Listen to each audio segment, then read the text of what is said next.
balethe kuYehova umdalo wamazulu nomhlaba alwento zonke founder yebandla alifounder ngaye unyana wakhe uyakhe uYesu Kristu.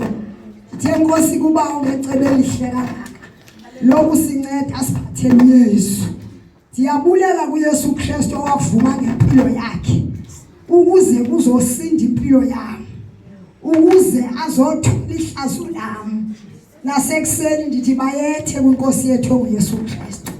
Ndithe Nkosi kuMoya Ngcwele owathi uYesu emhlabeni nxa ehamba wathi ungasicelela umthethelela uMoya Ngcwele, umoya wenyaniso, umoya bona pho singaboni khona, umoya wokuphila, umoya wenza izinto ezingenzekiyo ebantwini. Nkosi yami ndithi bayethe ekseni kwisithathu esidonisa ubuthixo egameni lika Yesu Kristu waseNazaretha. Ndibuliso tata abakhulu, ndibuliso tata bonke, ndibuliso makhulu omama abakhulu, ndibuliso mama bonke, ndibuliso bhuti nosisi labantwana abancinci elihle igama lenkosi yethu uYesu Kristu. Nasekuseni ndithi uYesu inkosi wayihlangula neyami impilo, ndava izwi, haleluya, ndalifumana apha eOutholi, haleluya.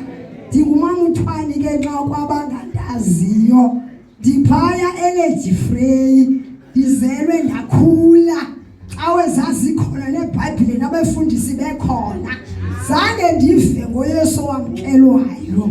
Ndafika eOutholi ndava ukuba ukhona uYesu wamkelwayo, wandinceda ke ubawo ndavuma ukwamkela uYesu ndingamazi, wandazisa uJehova, wandixelela ukuba ungutata wethu, haleluya, haleluya. Yandivuyisa ke lento, ndajonga pha kuYesu thunywe ntoni, yandinceda ke loo nto okokuba ndifumane le nto uYesu ayithunyiwe, le nto uba wafuna ndiyenze, haleluya.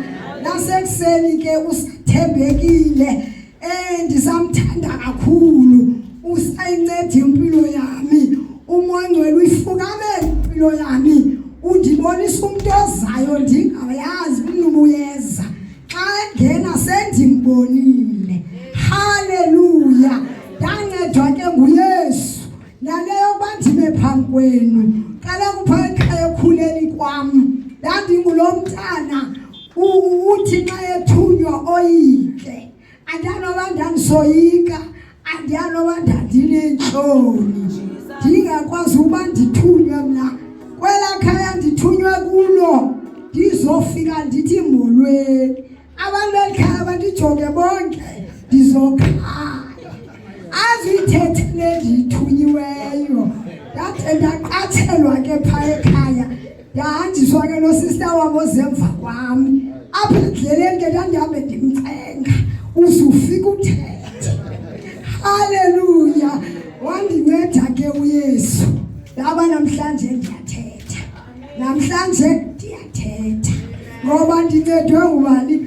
nguYesu owafikela impilo yami ukuze ndikwazi ukuma phambi kwabantu ndithethe, ndithi uYesu inkosi uyamkelwa. Nasekuseni ke wethembekile mhle, uyamangalisa, wena somfumene ungadlali, ngoba ngolixesha lobuya kwakhe uzolanda ibandla, haleluya. Funeke ke afike simendleleni efunwa nguye, ngoba yena uyindlela ububomi unyaniso. Nasekuseni ke ndiyamphakamisa uYesu owayinceda impilo yami. Ndiyabonga ke ubonani nendiqala ubabona, ndiyavuya kakhulu eKapa, haleluya. Nomama eEastern Cape naye saqala umbona, siyambonga ke ubawo esinceda indlela yonke mihla yonke, sihlala sithembe yena. Ndibonga ubawo oyenzele emini bempumelelo nibe nigcwelisele endlu, khonto beyazi kuJehova wenza uba kwenzeka, kwenze uYesu kuze kube nje.